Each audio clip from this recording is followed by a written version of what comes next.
Yo, what is up guys, Face here and welcome back to another video. Hope you guys are having a fantastic day, and today I want to be going over the OBJ-268, a tier 10 Russian tank destroyer in the tech tree that is very good right now. And I say right now because the tank's kind of getting a rebalance in the next update, and Wargaming did recently give this tank PBR graphics, which made this armor profile on the tank extremely good. I mean, this tank looks absolutely red to most low caliber guns. AP rounds, this tank looks like a absolute tomato. However, that is going to change in the next update, so don't think that this vehicle is going to look as armored as it is right now for the perceived future, because that will be changing. However, there are some strong attributes that will be sticking with the tank. This whole video is going to explain why I think the OBJ-268 is one of the best tank destroyers in the game. With that being said, let's head straight into it. Now, starting off, I'm going to start with my equipment on the vehicle, and then I'll work onto the Armour Inspector of the tank, so you can just get the gist of how good the armor is on the tank, and then I'll give you guys a live battle. But first of all, let's head into the equipment.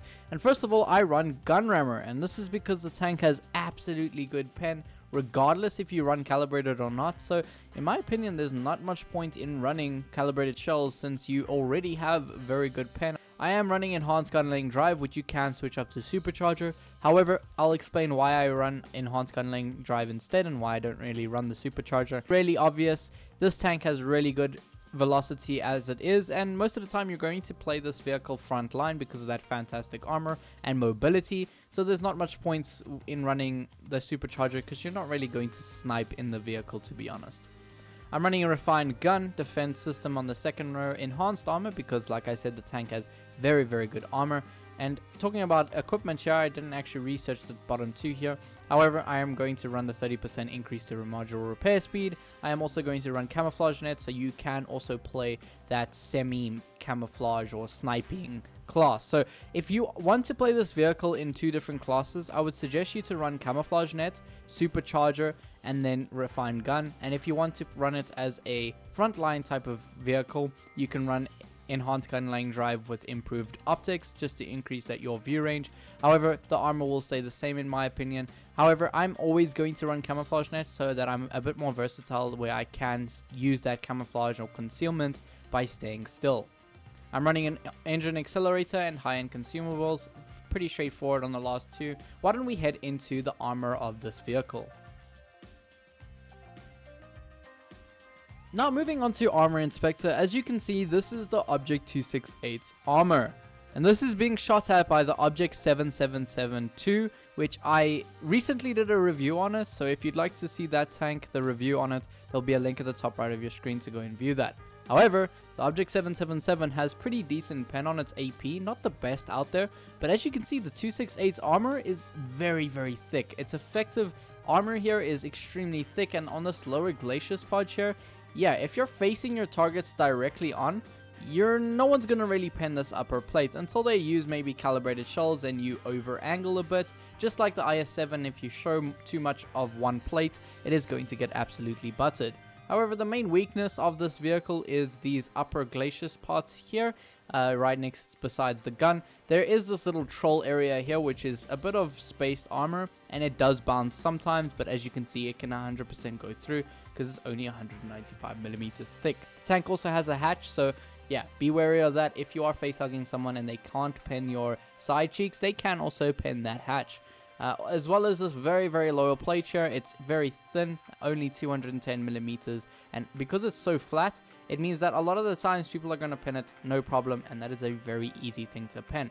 However, as soon as the OBJ-777 switches up to heat, the tank absolutely falls apart. So don't think this tank is the OBJ-268 version 4, because it really is not.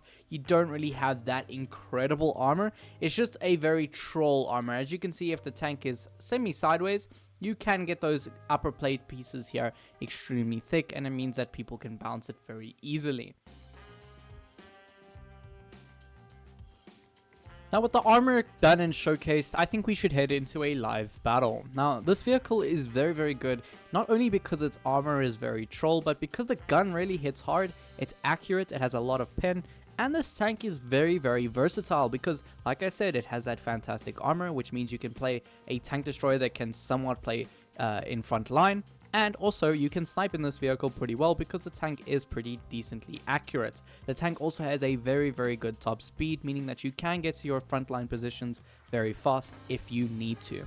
Now, the first game is on Hellas, and it looks like the enemy team has a Badger. However, because of my fantastic pen, it means I can butter straight through that Badger if he is not held down, which is very nice, I must say. The enemy team has 2 E100s, and they have a Batchat and a 121 as their medium tanks / light tanks. So I think I'm going to take the left side of this map, because I don't think those E100s will try go left. That 50B does have a possibility to go left here, so I don't want to be aggressive just yet. My light tank over here is in the bush. Not sure what he's doing, to be honest. He would be a lot more helpful if he went on the left. And there's the 121. I'm probably spotted. Now, this vehicle does not have the greatest view range, or at least camouflage out there, and looks like my grill stops me from backing up, which means I wasn't able to get a shot into that 50B sooner. Now, yeah, this is the only problem with this tank. I mean, you do, which is not really a problem with the vehicle, however, it's more of a problem with the type of teams you may get. And this 121 will actually poke forward, and we do 730 damage. Now, this vehicle is pretty sweet because it has a 680 alpha gun, which is not usually what you see. Most of the times on tank destroyers you see about 620 or 650, but this has that nice 680 damage. Now, it looks like this E100 is actually YOLOing me here. Not sure what his idea here is, to be honest, but he is YOLOing me. Maybe we can get a bounce. Not quite. However, we do manage to get another shot into him, and because we are a tank destroyer, we do actually have a quicker reload than him.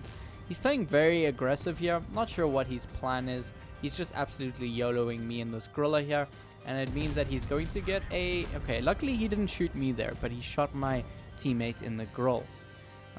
Sorry about the grill being shot at, but at least it's not me, you know.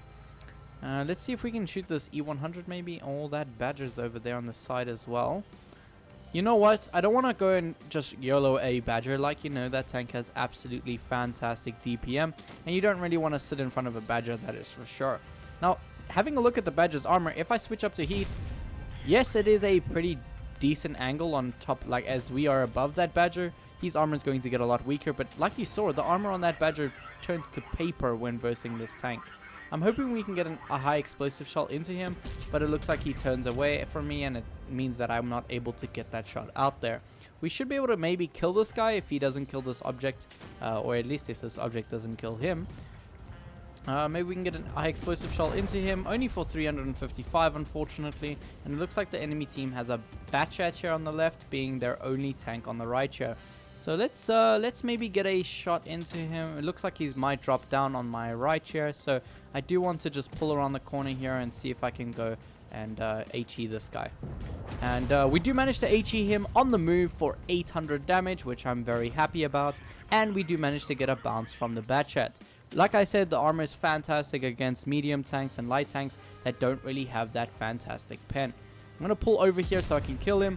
What? Unfortunately, we bounced the Batchat on his very troll upper plate there. That is very weird because this tank has 300 millimeters of pen on its AP, which, yeah, I don't know why we managed to bounce that, but unfortunate, we don't manage to get that little bit more damage out there, but we do break 5,000 damage like you just saw there. And that is what the 268 does, guys. Right now, it is the best tank destroyer out there. I mean, you have that mix of being a Jagdtiger with that pretty decent armor. Nothing like the Jagdtiger, I do need to say that to be exact. It's definitely nothing like the Jagdtiger. However, its armor is just good enough that it can bounce those necessary shots if need be. If you angle it as well, you can get some very decent bounces. The tank's gun is also fantastic. Like you saw, I was able to hit almost every single shot there, no problem. Its premium pen is absolutely fantastic, meaning that you can butter straight through almost any tank in the game. As you saw, that mobility also allowed me to chase around the Batchat there at the end of the game. So yeah, this tank is overall just all-rounded, very, very good. However, I'm curious to what you guys think of this vehicle. Let me know in the comment section below or in my Discord server. There'll be a link to join that in the description of this video. Hopefully you guys enjoyed this video. If you did, you can leave a like and subscribe. It really helps me out and I greatly appreciate it. We're right there at 1,000 subscribers, so if you guys can make that happen for me, that is very and greatly appreciated. Anyways guys, that's it for me today. Hopefully your shells hit their marks and I'll check you in the next one. Cheers.